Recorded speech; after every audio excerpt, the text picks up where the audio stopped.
On this episode of RevHang, Ben and I talk about the IndyCar Grand Prix at Road America and the Formula One Canadian Grand Prix. Let's do it.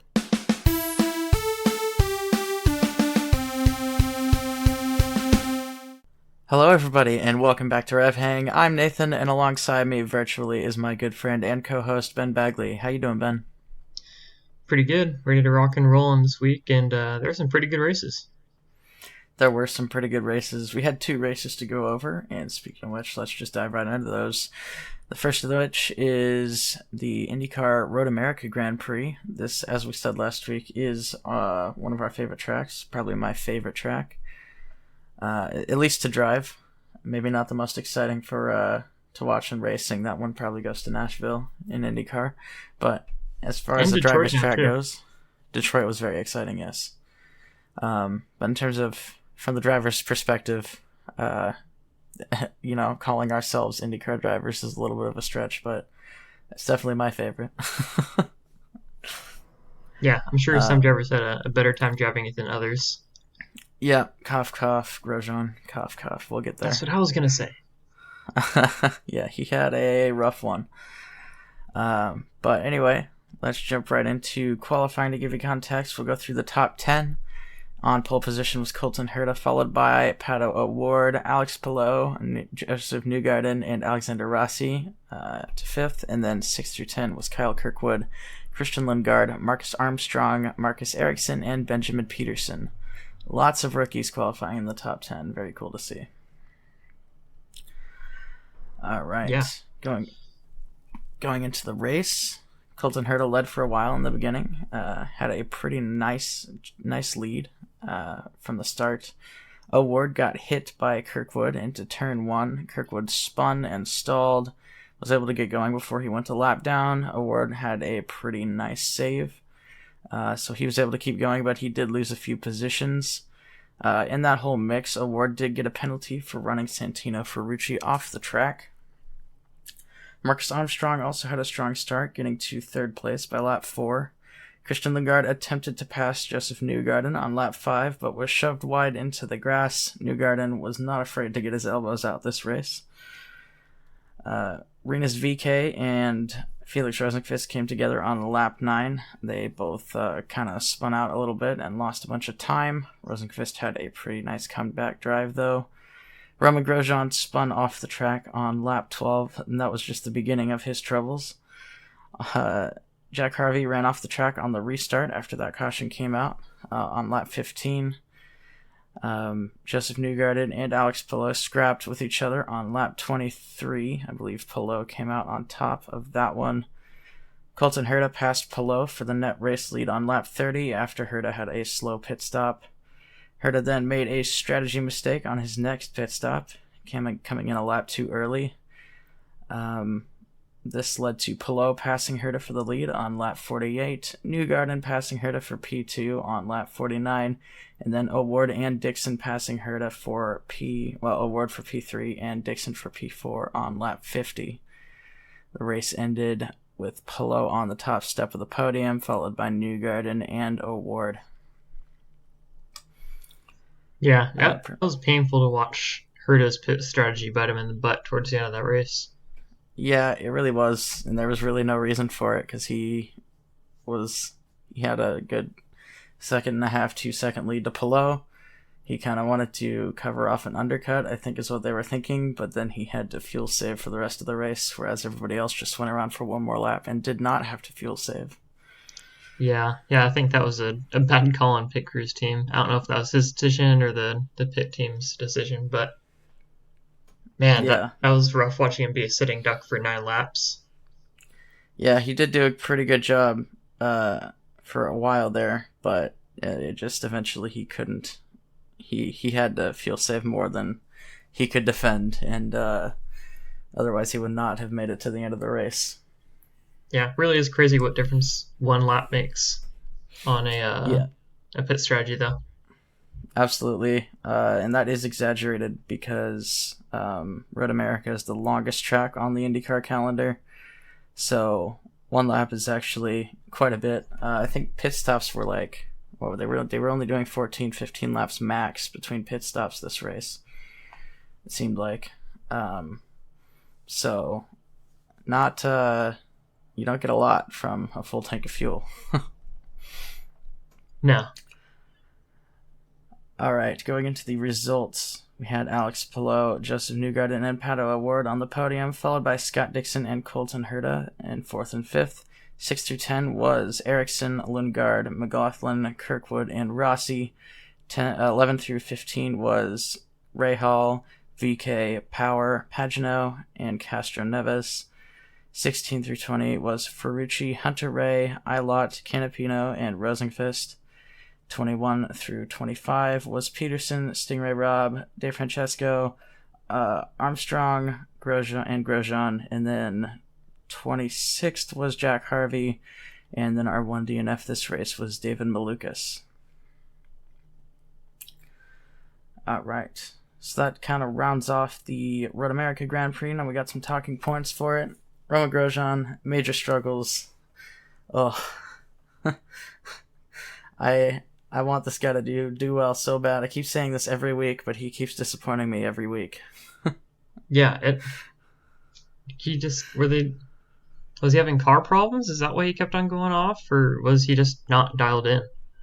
I really think he just wasn't dialed in. I think he got in his own head after he spun off the first time. He had several incidents in practice and qualifying. He just was not able to keep the car on the track this week at all. Even in an interview after practice, I think, and before qualifying, he said the car's balance was fine. He just could not figure out why they were so slow. And so I think he just tried to overcompensate and push the car too hard. Yeah, and it's kind of a punishing track to go off on. I mean, you saw some of the drivers catch air when they went off into the grass. Yep, including Grosjean. Yep. Oh, yeah, he was the one I was thinking about, yeah. Yeah. All 4 wheels off the ground. Yeah, it's not a track you want to go off on. It's kind of like a Formula One track in that there's not a ton of concrete runoff like there are in most IndyCar tracks. It's kind of just the track and then grass, and then if you get in the grass or gravel, you've got quite the excursion to get back onto the circuit. Yeah. Luckily, the walls are pretty far away from the track, and so there weren't any major accidents, especially in the race. There were a few drivers that had some pretty big shunts in practice, Alex Palou being one of them. He had a massive crash where you just see him flying off from the left side of the screen, going into the wall at a very high rate of speed. Oh yeah, was that at turn 3 or? I don't remember which turn that was. Yeah, I don't remember. Probably turn 3. That was one that most people were struggling with for most of the race, which is a very common place to struggle. That is, turn 3 is a 90-degree right-hander, and you're going downhill into it, and so yeah. It essentially takes all the weight off your front wheels. Yeah, it's a scary braking zone. There's a lot of scary braking zones on that track, and that's one of the reasons why I like it so much. Turn 3, turn 6, turn 7. It might have been turn 7. Because I think just based on the context and where, because turn 3, I don't think he would have been going that quickly. Oh yeah, you're right. It's possible, but turn 7 is a very high speed right-hander, so he probably just lost the rear and then spun off and went into the wall past there. But anyway, for those listening who can't visualize the circuit like we can. Yeah, there's a right, and then a right, and then there's a left, and a left, and then there's a right, and we're talking about that right. Exactly. So just visualize it that way. Yep. And the last right is a very high speed right, but very tricky as well. Because I think it's also off camber, which being a high speed corner off camber can just lead to some craziness.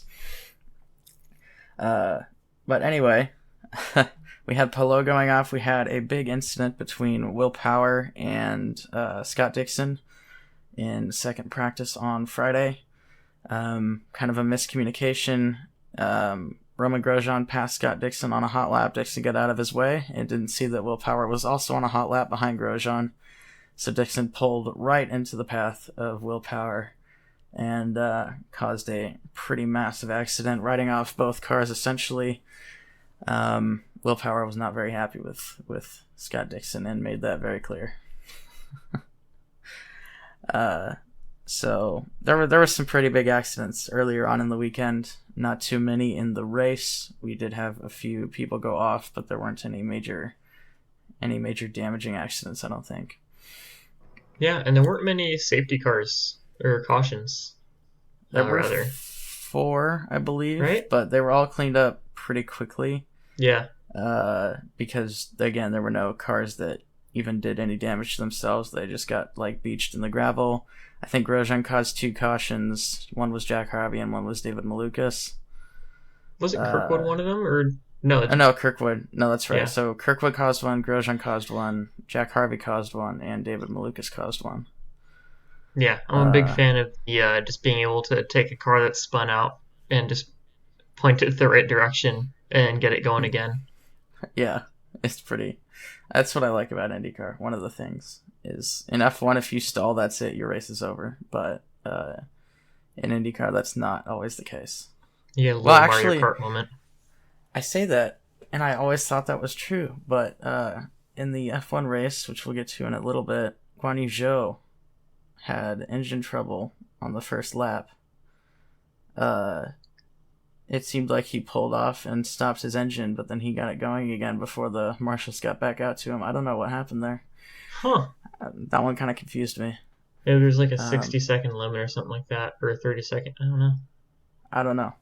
I know they said that you can get the car started again with the battery, but I don't know what the deal is there, because I've always thought if you stall an F1 car, that's your race over. But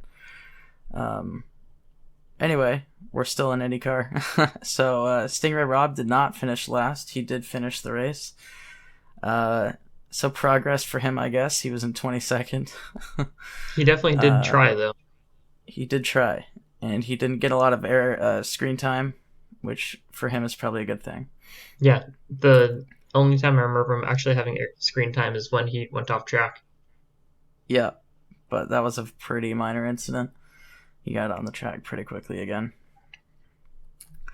Palou is continuing to run away with the championship. He now has a 74-point lead over his teammate Marcus Ericsson. It's getting to the point where that is starting to become insurmountable. There are still a few races left, but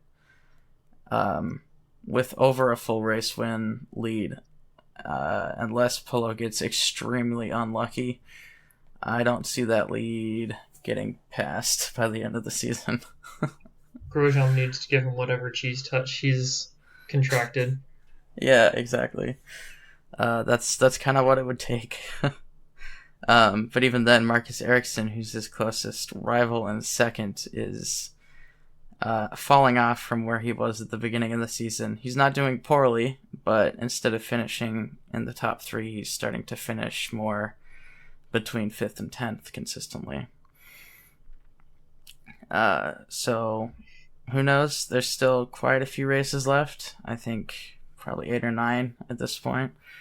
But it's starting to look like Palou's going to run away with this. With that being said, Pato O'Ward is looking to be back on form after having a couple of rough races before this. He got 3rd place this race, so back on the podium. Good to see from him. Marcus Armstrong is looking fantastic as one of the rookies this season. He had a great race. He didn't. Where did he finish? He didn't finish very high, but that was because his team messed up.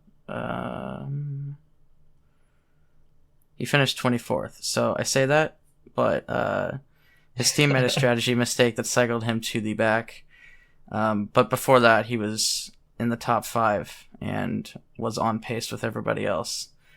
So unfortunately, his team screwed him over. But in terms of the pace and even outside of this race, just this season overall, he's looked very good as a rookie.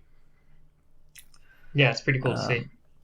Yeah. Do you think he's doing as well, not as well, or better than Christian Lundgaard last season?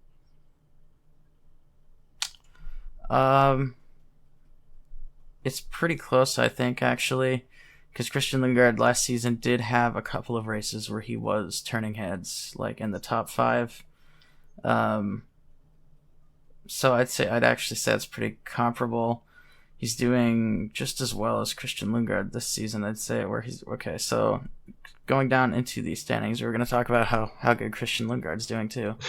Christian Lundgaard is sitting in 11th place, and Marcus Armstrong is in 18th in a 34-car field. So considering Lundgaard has a year of experience on Armstrong, and Armstrong's only 7 places behind him, I'd say that's pretty good. Armstrong is the top rookie in these standings right now. I'm trying to see where the other ones are. So Armstrong's in 18th. Agustin Canapino is in 22nd. Benjamin Peterson is in 26th. And then Stingray Robb is in 27th. Wow, Stingray Robb and Ben Peterson are way closer than I thought they were. I thought Peterson was having a way better season. Never mind. I thought so too. I think we said that last week, but it turns out... Yeah, maybe that was just after the Indy 500.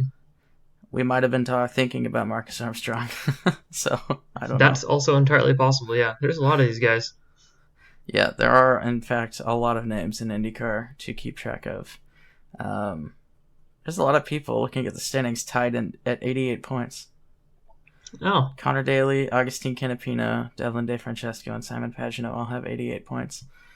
Weird. Speaking of Connor Daly, we'll go into our paddock news a little earlier than I was planning on it. But Connor Daly has been replaced by Ryan Hunter-Reay at Ed Carpenter Racing.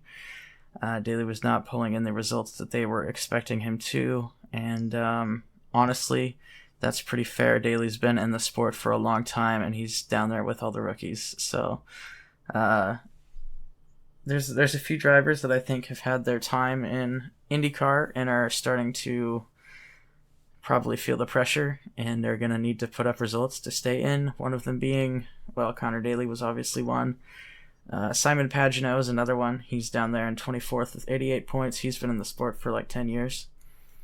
Jack Harvey is another one. He's been in the sport for 4 or 5 years. He's at 83 points. Helio Castroneves is kind of a little bit on that list in 20th, but the difference is he's kind of a super veteran. Got so many years of experience.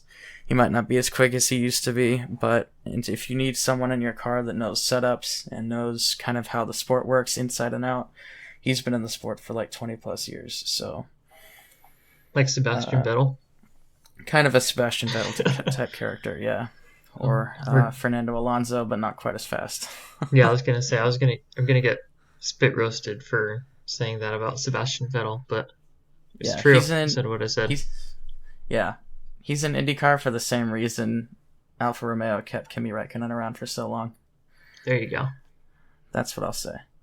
But anyway, that kind of does it for IndyCar for this week. Moving on to Formula One and the Canadian Grand Prix. This is a fan favorite, not my favorite, but it's a cool track. It's kind of almost a little mini Monza. Lots of straights with tight chicanes. So top speed is definitely a big factor here. With that being said, let's go into qualifying and go through the top 10. On pole position, surprise, surprise, was Max Verstappen. Third in a row, followed by Fernando Alonso and Lewis Hamilton, and George Russell and Nico Hülkenberg on the grid. It should be noted there were a lot of grid drop penalties. Nico Hülkenberg actually qualified second. Pretty insane for a Haas to be qualifying second place. Qualifying was just insane all around. It was a wet qualifying, so there was kind of just chaos. Yeah, for a little bit I misread that. I thought it said Nico Rosberg, and I was even more confused. Yeah. But yeah, Hülkenberg qualified second. Unfortunately, he did get a grid drop for blocking, and so he started fifth. Esteban Ocon was sixth. Norris was seventh. Piastri was eighth. Albon was ninth, and Leclerc was 10th. I think, let's see. Well, we'll go through the rest of it too because there's some big names down here.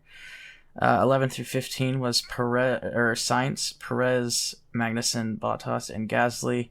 And then 16 through 20 was Stroll, De Vries, Sargent, Tsunoda, and Zhou. So Perez, Sainz, and even Leclerc had horrific qualifying sessions. Perez and Leclerc for the second week in a row.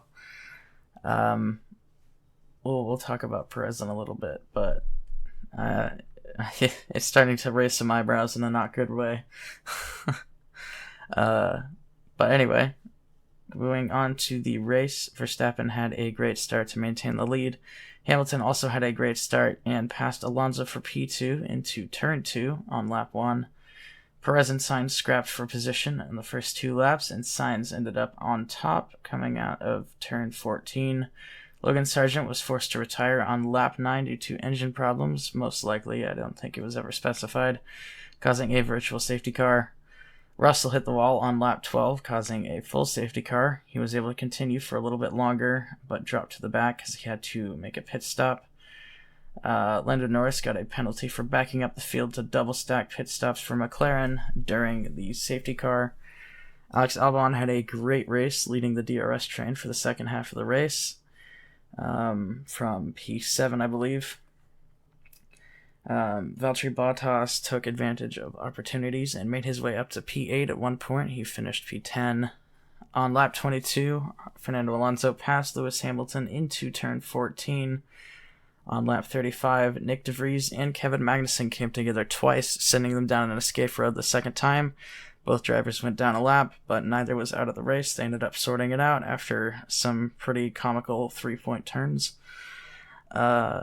On lap 55, George Russell was forced to retire due to brake issues. The earlier crash in the race must have damaged his brake ducts, and that caused overheating. And in a track like Canada, that is not a great thing to have. Brakes are extremely important in Canada. Lando Norris fought to build a 5-second gap because of his penalty, but was unable to as he was stuck in the DRS train, as were most of the other drivers that weren't in the top 5. And that was pretty much the race. It ended with Verstappen, Alonso, and Hamilton on the podium. Leclerc and Sainz were 4th and 5th. 6 through 10 was Perez, Albon, Ocon, Stroll, and Bottas. 11 through 15 was Piastri, Gasly, Norris, Tsunoda, and Hülkenberg. 16 through 18, running off the finishers, were Zhou, Magnussen, and De Vries. And then our 2 DNFs were George Russell and Logan Sargent.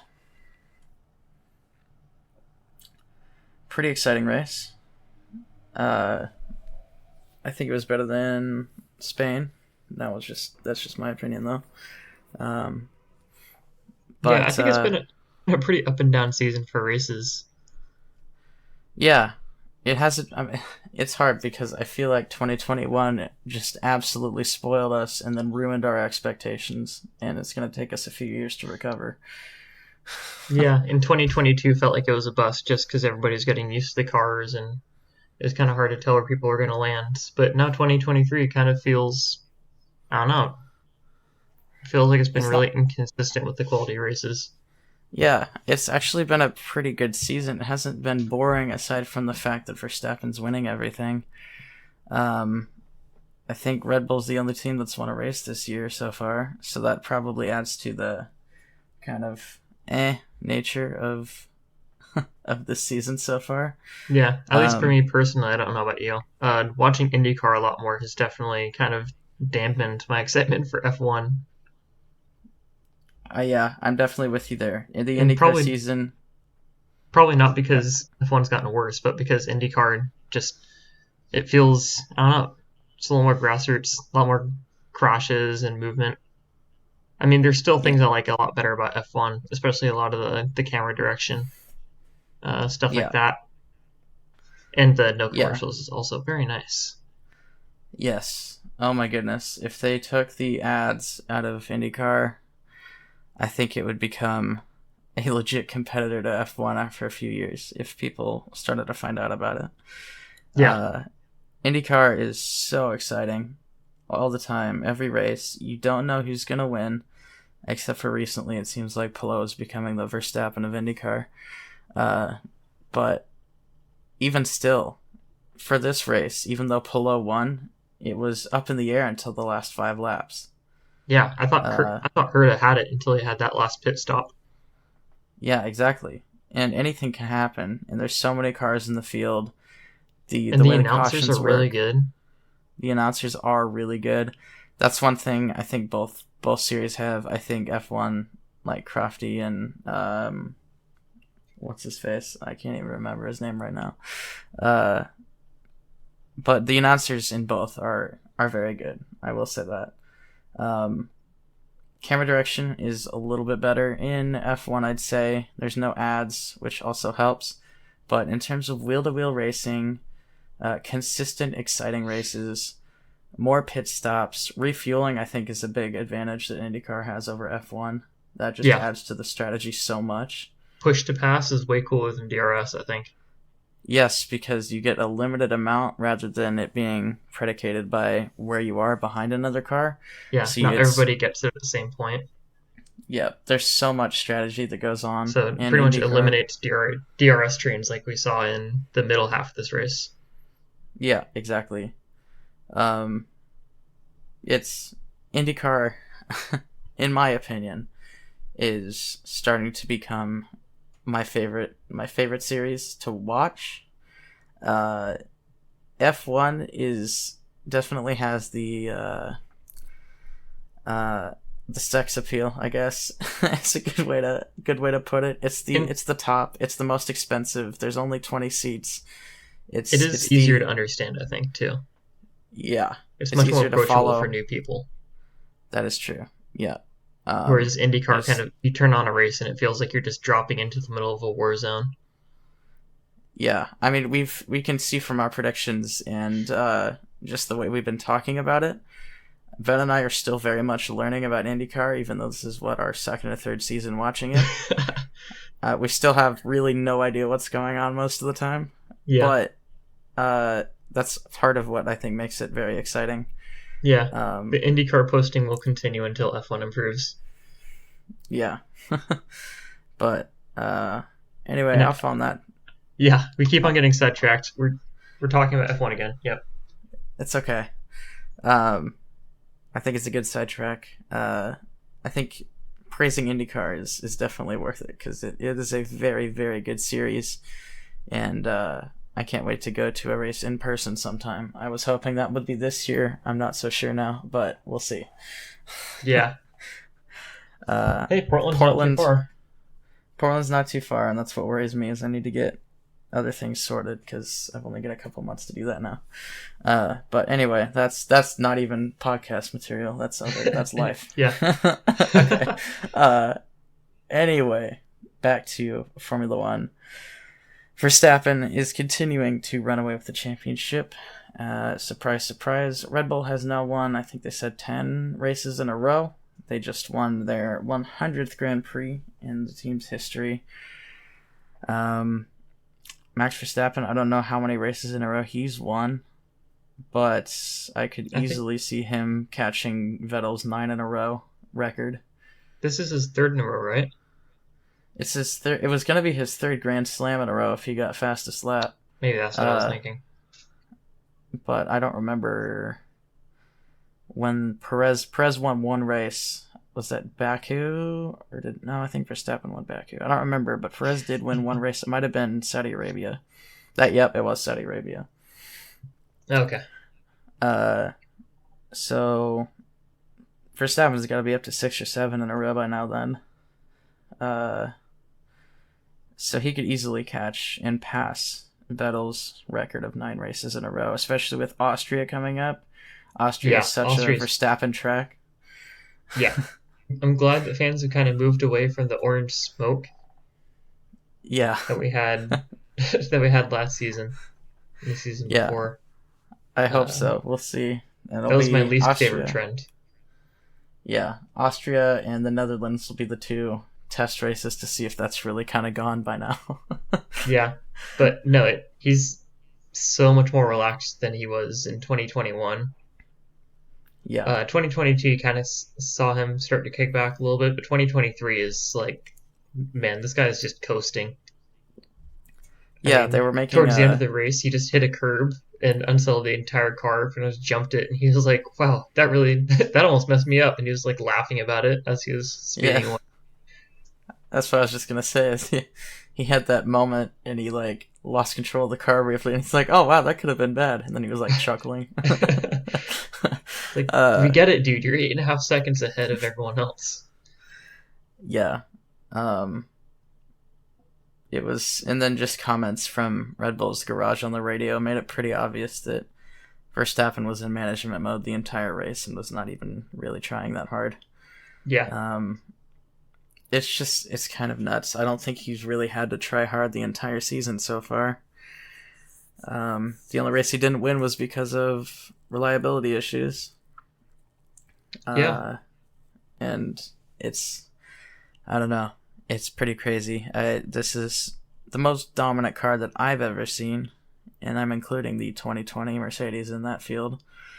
I've only been watching since 2018, but this is something else.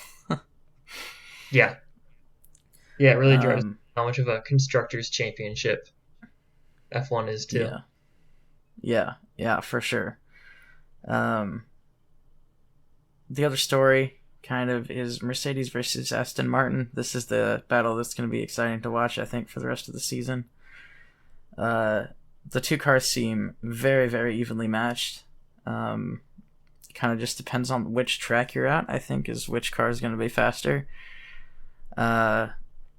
Aston Martin was faster this race in Canada. Mercedes was faster in Spain. Mercedes' upgrades from the beginning of the season have definitely given them a jump. They're definitely equal with Aston Martin, I'd say. So I think Alonso versus Hamilton is going to be very interesting to watch. I would say Stroll versus Russell, but that's not the case because Stroll's not been doing so great. I don't know if it's Alonso being that good or if it's Stroll not being that good. And the car's not great. I don't know. It's hard to tell where the car is at, or if Alonso is really just that good. I don't know, because when Alonso has bad days, it's not like Stroll is there picking up the slack. Exactly. Stroll's been struggling to get points, and Alonso's been consistently top 5, if not top 3. Yeah, Stroll beat Bottas into the points today by like 0.03 of a second. Yeah. Oh yeah, I thought Bottas finished 10th, but he finished 11th, didn't he? Yeah, and not to discount Bottas, but Bottas in an Alfa Romeo and barely beating him to the points and arguably the second most dominant car on the grid. Yeah. Okay, no, Bottas did get 10th. Yeah, because of Norris's penalty, that's right. Oh, right, yeah. So Stroll ended up 9th, getting 2 points, and he now has 37 points on the season, and Alonso has 117. So there's quite a gap there. Yeah. But yeah, Stroll's been struggling. Russell has been very good this season, but did not have a good race this week. He made a mistake and hit the wall. Could have happened to anybody, really. It did happen to a couple people almost. Yeah, almost happened to Verstappen. Almost happened to Alonso. Yeah, it's Canada's curves are kind of unpredictable sometimes.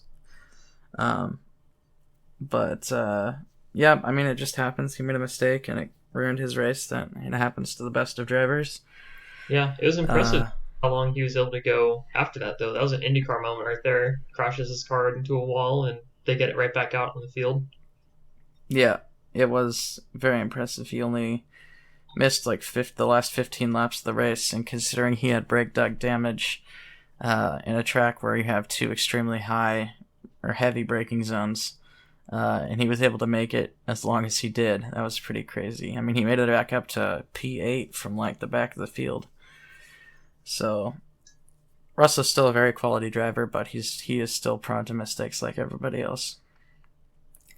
I see you put a bullet point on here. Who is the worst rookie? What's your thoughts on that, Ben? Well, I just put it in now because we were talking about Christian Lundgaard and Armstrong and the rookies I guess Christian Lundgaard isn't a rookie in IndyCar anymore in his second season.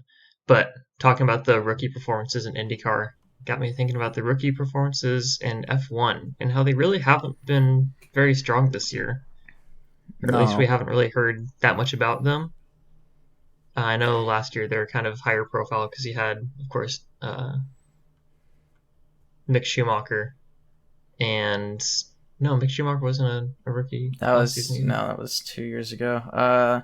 Last season was Zhou Guanyu and was that the only one? I think there was another one. Was there? Let's go to I that standing don't and see. think so. I'm scanning through the list. I don't think any of the rookies got booted last year, so I think it was probably just Zhou. Wow. Okay. But yeah, Possibly, yeah. Joe showed some promise last year. I mean, he was right up there with Bottas for a lot of it, aside from the car problems. Yeah. But this season, I feel like you're not really seeing kind of the same flashes of brilliance from a lot of the rookie drivers. I would say, with the exception of Oscar Piastri, has Yeah, been extremely good for a rookie. yeah. Oscar Piastri had some pretty good moves with Norris this race, actually. Yeah, I think in a couple years he's going to be a top tier driver. Unfortunately, he'll be at McLaren still, most likely. Uh, I don't. I'm a McLaren fan, so this hurts me to say, but McLaren, after watching them the last few years, seems like the management is not been the best, and I don't really see them jumping that hurdle for quite a while. I mean, I could be proved wrong, obviously, but they've been so inconsistent in the last 2 years, have not been their best. Yeah, they've been Uh, falling off more and more. I think 2021 was kind of their peak. yeah, when they got, I think, third in the championship, third or fourth. Yeah, yeah, they're even challenging Mercedes in some of those races. They for a couple of the races in 21, they were the fastest car. Like, they won Monza in 2021, and then they Yeah. should have won Russia in 2021, but they made a strategy mistake with rain and uh, poor Lando. Still hunting for his first win, which actually kind of surprises me. Uh, I mean, I guess not really. It doesn't really surprise me, but Lando Norris is such a high caliber driver that I think he just needs to get into a team that can give him race wins. And a lot of people think that he will be Lewis Hamilton's replacement at Mercedes when Hamilton decides to call it quits. Interesting. Even before Uh, Ocon, because I know Ocon has kind of been thrown into that mix too. I don't know. I mean, there's a lot of drivers being thrown in that mix. A lot of people think it might be Mick Schumacher because Russell would be a number one, and Oh Mercedes yeah, doesn't like having two. They don't. Mercedes generally doesn't like having two super high caliber drivers because of what happened between Hamilton and Rosberg. Um, so it's hard to say if they want to do a number one, number two thing. Then I think Schumacher might be the pick. If they want two high quality drivers, then they'll either choose Ocon or Norris. I honestly think Norris is better than Ocon, yeah, but Ocon is also very good. I'm not trying to throw shade here. That's the thing, is all of these drivers are good with the exception of a couple. Uh, but in terms of worst rookie, to go back to the question, it's definitely between De Vries and Sargent, and I would probably give it to De Vries. yeah. Well, they're pretty equal on that footing, but De Vries has so much more experience in motorsport, and he's been a development driver for F1 teams for so long. His I name's think Lot he's for sure. Yeah, I think he is underperforming from where people expect him to be more than Sargent is. That's a good way to look at it. Sargent definitely Yeah, had lower expectations versus the rest of the rookies, I think, yeah, given not just the team that he's going to, but his performance in his previous racing area, uh, and just his name's not brought up in conversation much at all before he was in F1. yeah. It's kind of a miracle that he even got into F1, if you know that story. But Yeah, I uh, mean, I'll take it. he, I love seeing the American flag on the standings, no matter where it is. But absolutely. Yeah, it's great having an American in the sport. It's been a while. Alex Rossi was the last American in F1, and that was in like 2014, I think. So it's been a hot minute since we've had an American driver in the sport. It's really great to see. And I think Sargent might have been moved into F1 a bit prematurely, but I think he, with that being said, is handling it very well. Yeah. Yeah. Okay. Yeah, I like your the way of looking at it as Nick DeVries is kind of the most underperforming, but not necessarily the worst. Yeah. All right. Speaking of Logan Sargent, though, Williams has been possibly making progress. They brought some upgrades this week, and Albon has said that he thinks they are pretty major upgrades that will bring them well into the midfield. And he said that before the race, before qualifying, and he actually backed that up in the race and in qualifying. Albon finished P7.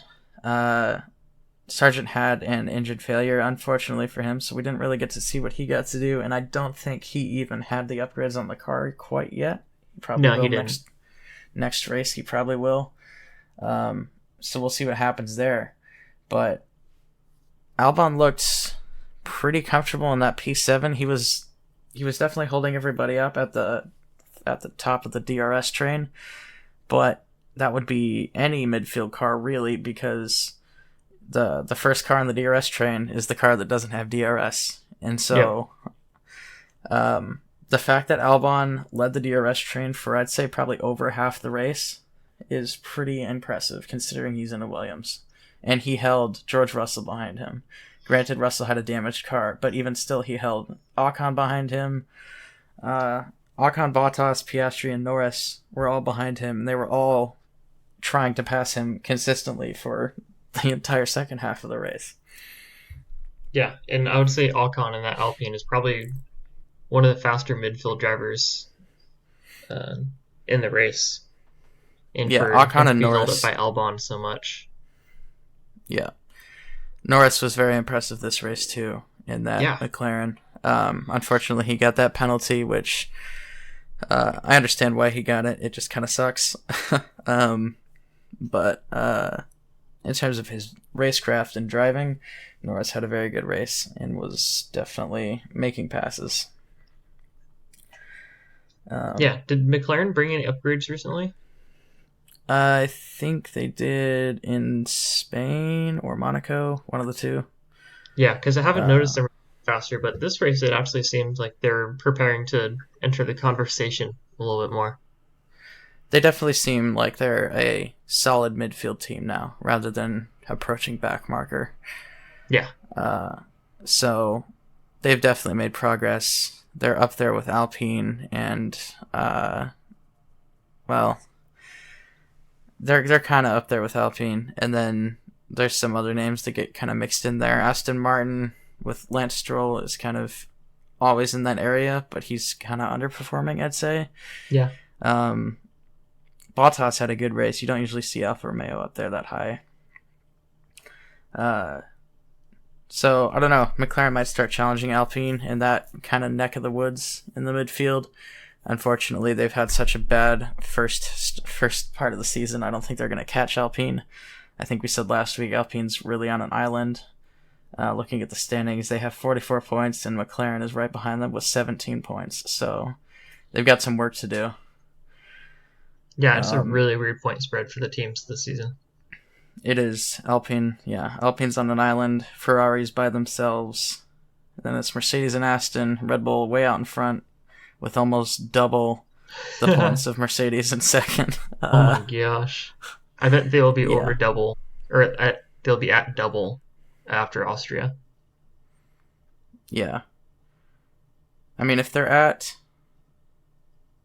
No, I don't think that's how math works. I'm trying to think of how early Red Bull can win the championship. But it's not going to be very many more races, I don't think. I think they'll definitely have it wrapped up by Singapore. I wouldn't be surprised if Verstappen had it wrapped up earlier than that.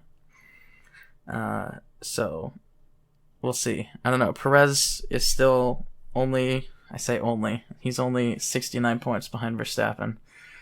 But that's almost 3 whole race wins.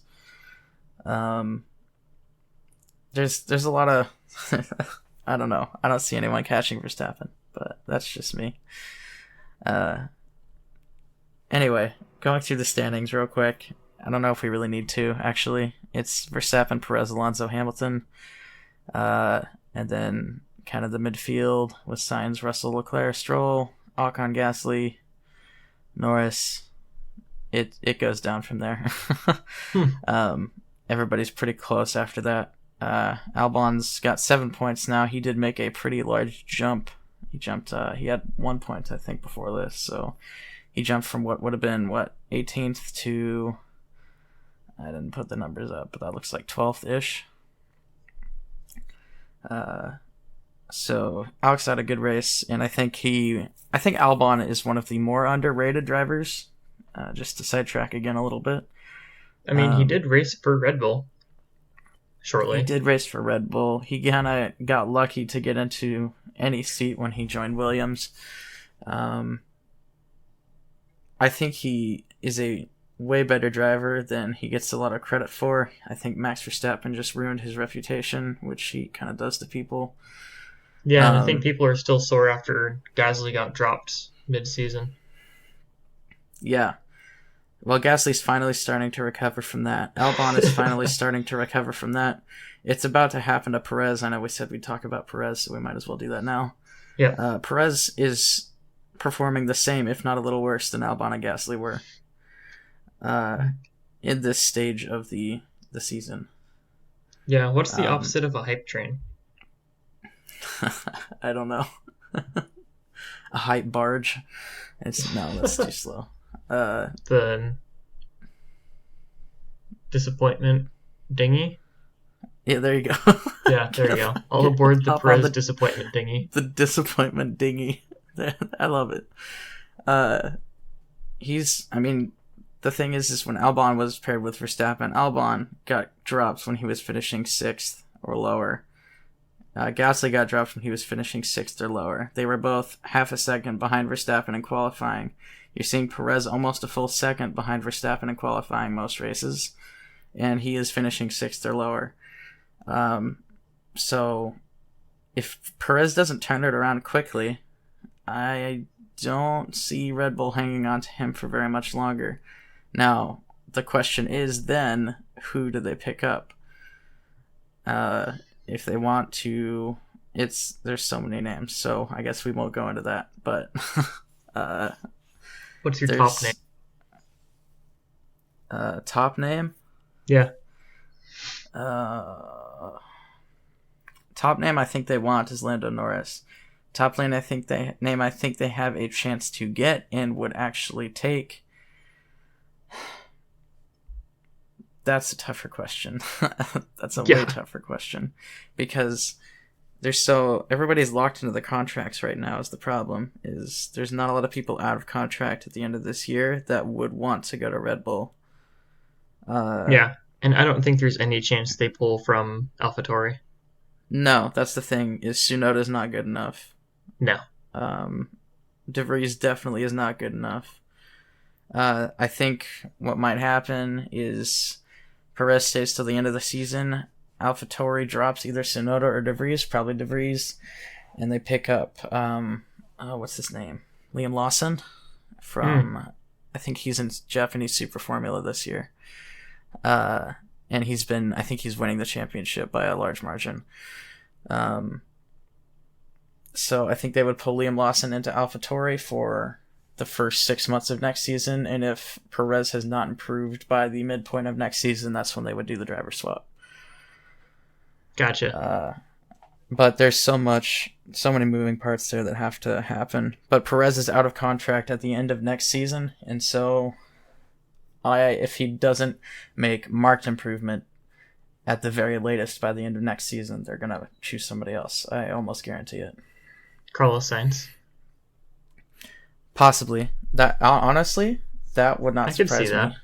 I could see that. Sainz already drove in the Red Bull Academy for it was Toro Rosso at the time.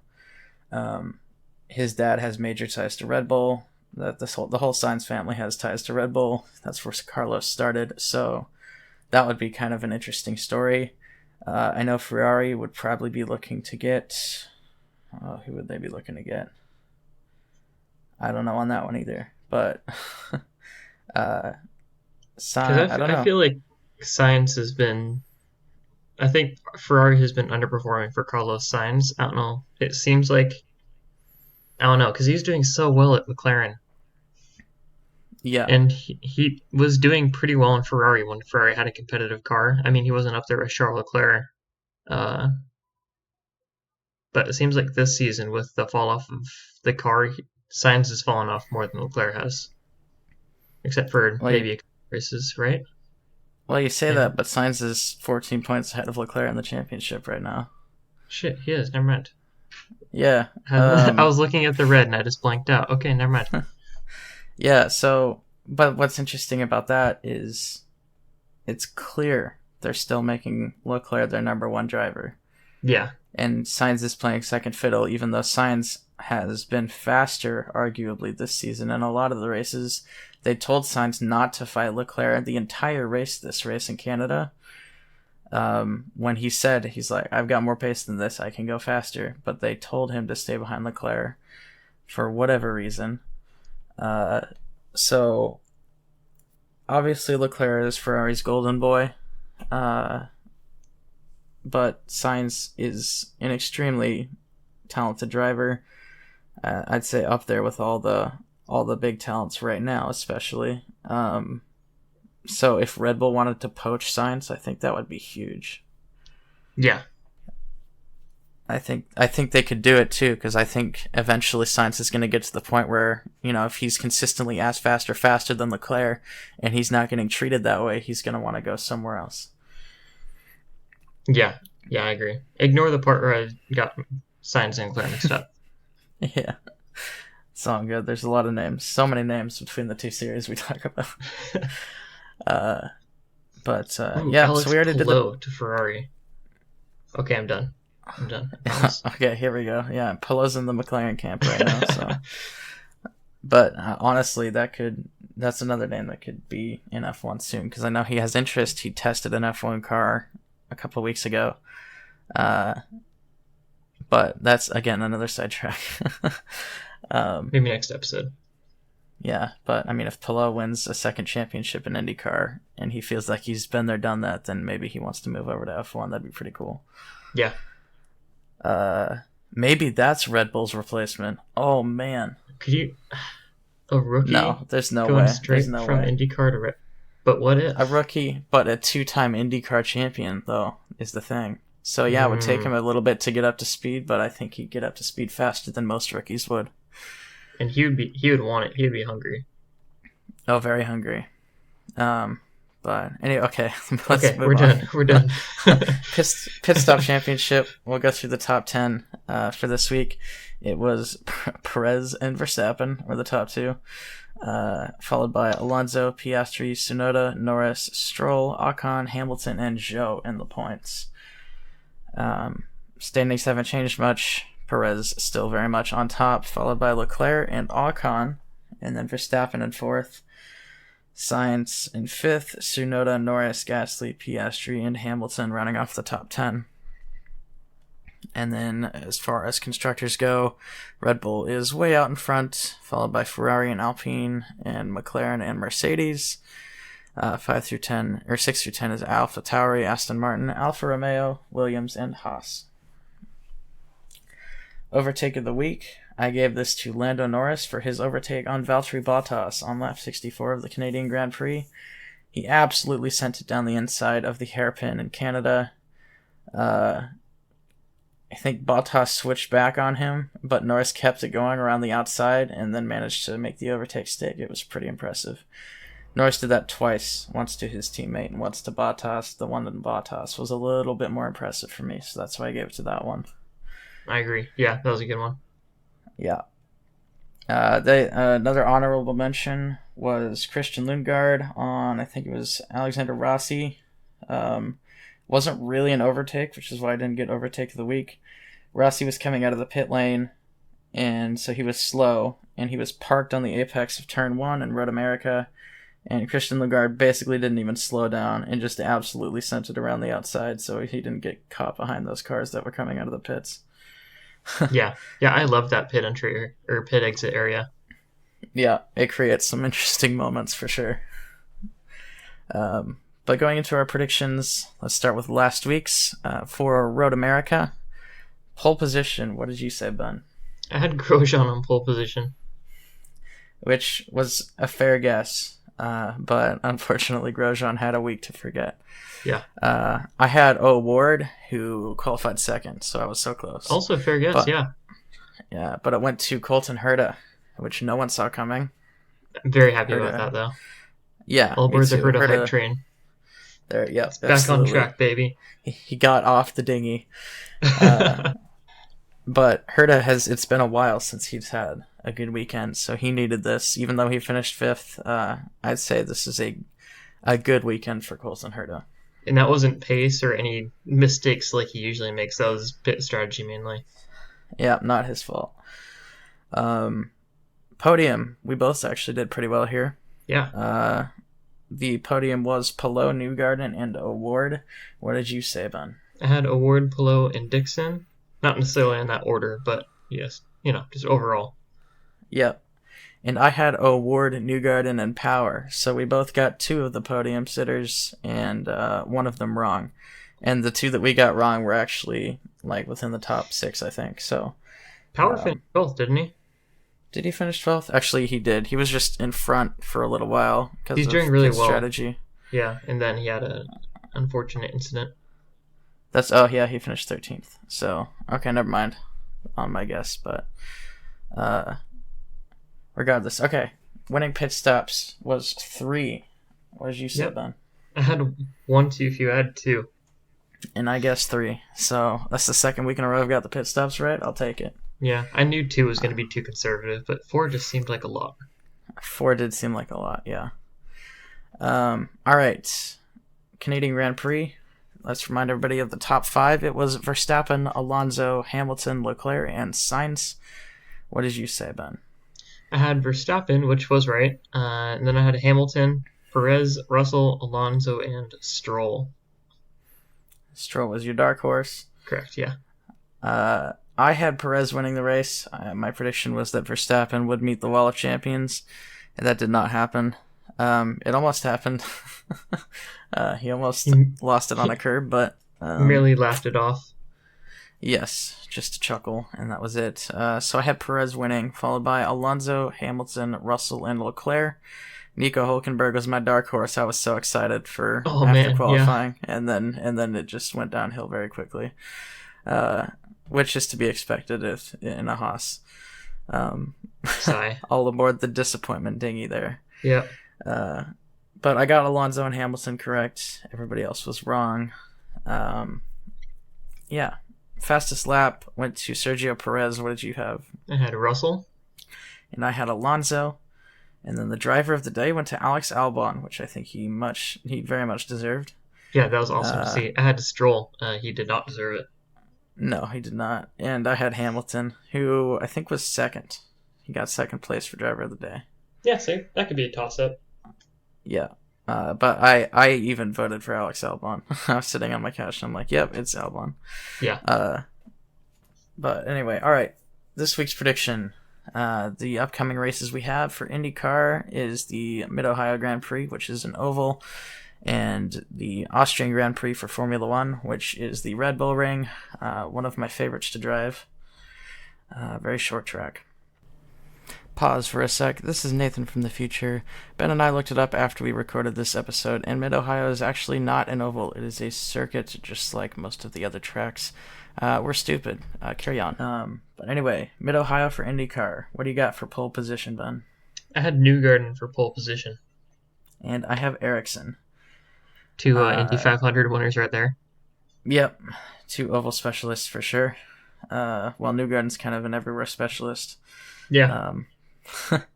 But all right, podium. What do you got?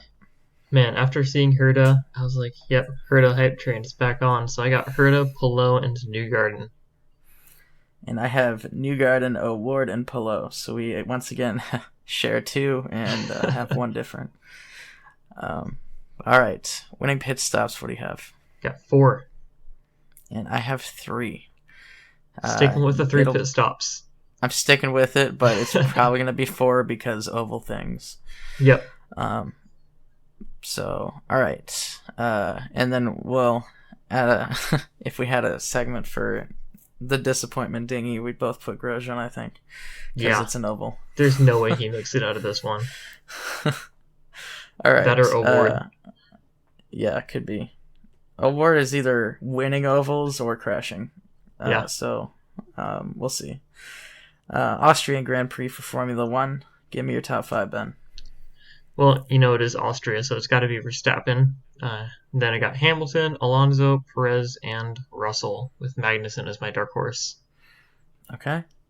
And I also have Verstappen winning, followed by Leclerc, Alonso, Hamilton, and Russell.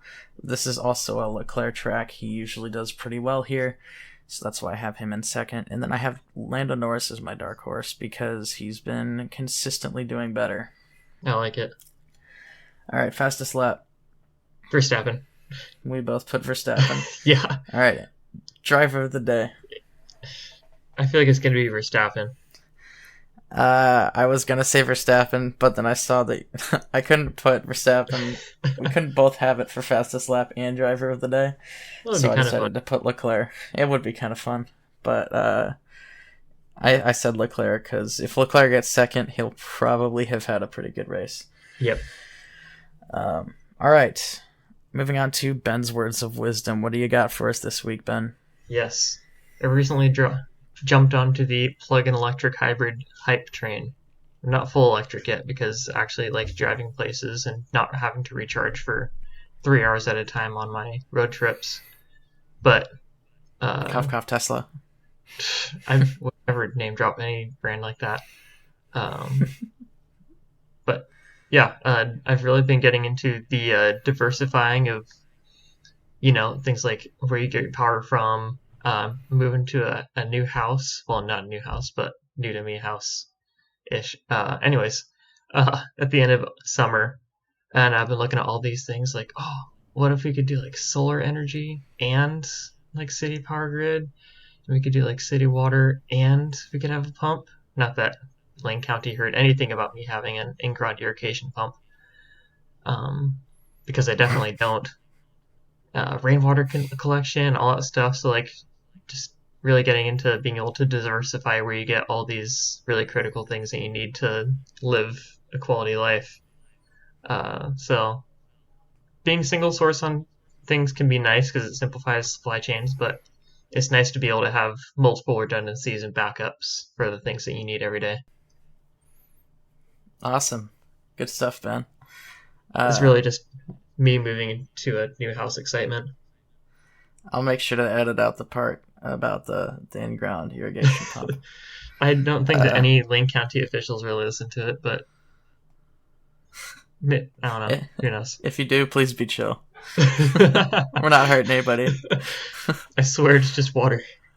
All right. Thank you, everybody, so much for listening. If you enjoyed this episode of RevHang, leave a like or rating on the platform you listened on. It really helps us out. If you want to see updated standings for IndyCar and F1 or a calendar of upcoming races from all sorts of different series, check out our website, RevHang.com. If you have a question about racing or about us, hit us up on Twitter using hashtag RevHangPodcast, and we may feature your question on the next show. You can also follow Ben on Instagram at BenjiMeetsWorld and myself at 2N_squared. We'll be back in 2 weeks to talk about the Formula 1 Austrian Grand Prix and the IndyCar Mid-Ohio Grand Prix. Until then, I have been Nathan. And I'm Ben. Thanks for hanging out. See ya.